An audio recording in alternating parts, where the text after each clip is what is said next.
I started my business because I wanted to spend more time with my son. I had a master's degree and an office job, and I barely felt like I saw him, and it caused me to lose sleep at night. I had always wanted to be a hands-on mom, and I was dismayed at the fact that I couldn't.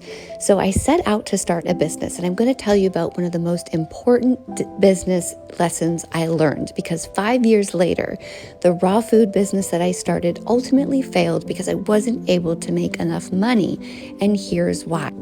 Even though eating healthy was a huge passion and teaching people even more of a passion, this interest didn't really intersect with a huge market need. In fact, only a small percentage of the population actually wants to eat that healthy, and mainly it's in January. So here's what I learned. When I went back into the business space years later, I learned ads management.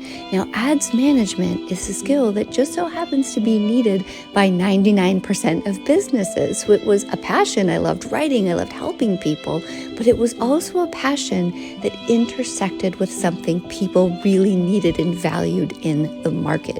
If you overlook this key principle, you really risk it all. So take a close look at that.